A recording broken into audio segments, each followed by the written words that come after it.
नमस्कार, आप सभी का बहुत स्वागत है। जब सियासत सपनों की सौदागर और वादों की जादूगर हो, लेकिन उसका घोषणा पत्र सबसे चमकदार स्क्रिप्ट ना हो, तो ऐसा तो हो नहीं सकता। हर चुनाव से पहले हमारे प्यारे राजनीतिक दल रंग बिरंगे चमचमाते घोषणा पत्र के साथ चुनावी मैदान में उतरते हैं।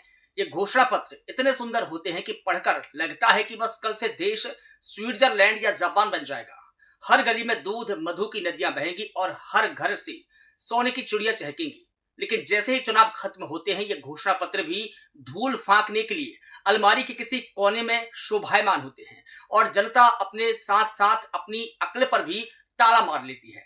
लेकिन सबसे बड़ा सवाल तो यह है कि चुनावी मौसम की बरसाई गई बादों की झड़ी जमीन पर क्यों नहीं उतरती। अब चलिए मैं आपको सिलसिलेवार समझाता हूं। सबसे पहले तो घोषणा पत्र लिखने वाले बड़े चतुर लोग होते हैं। इनका मकसद वोट पाना होता है, ना कि वादे निभाना। ये लोग जानते हैं कि जनता को सपने बेचना बड़ा आसान काम है, क्योंकि सपने मुफ्त में बिकते हैं और कोई टैक्स नहीं लगता। मुफ्त बिजली, मुफ्त पानी, मुफ्त वाईफाई, मुफ्त लैपटॉप, मुफ्त राशन, बस नाम लीजिए और घोषणा पत्र में वो सारी चीजें मुफ्त में मिल जाएगी।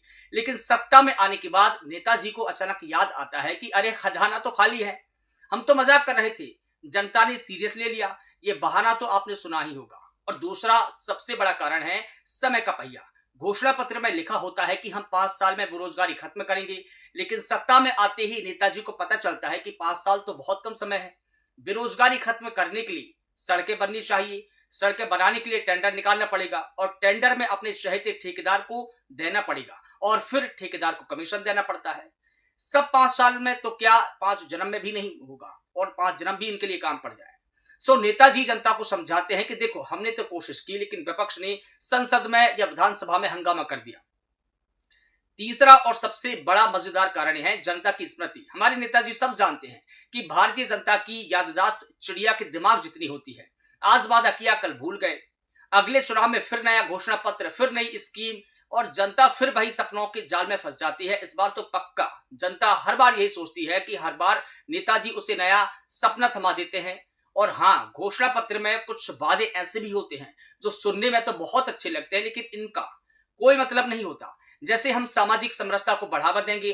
अरे भाई, सामाजिक समरसता क्या बला है? इसे कैसे मापेंगे? क्या इसके लिए कोई मशीन बनेगी जो समरसता का लेवल चेक करेगी? ऐसे वादों का काम बस पन्ने भरना होता है और जनता को भ्रमित करना। और अंत में एक गंभीर सवाल, क्या नेताजी सचमुच वादे पूरा करना चाहते हैं? शायद नहीं, क्योंकि अगर वादे पूरे हो गए तो अगले चुनाव में क्या बचेंगे? सपनों का बाजार बंद हो जाएगा और नेताजी को खाली हाथ जनता के सामने जाना पड़ेगा। इसीलिए वो कुछ वादे अधूरे छोड़ देते हैं ताकि अगली बार फिर वही घिसा पिटा रिकॉर्ड बजा सके।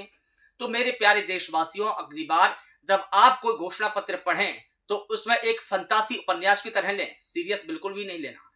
आप ये सोचिए कि कोई राम कथा कहकर चला गया है। अब मुझे भी दीजिए इजाजत। आप सबन को राम राम।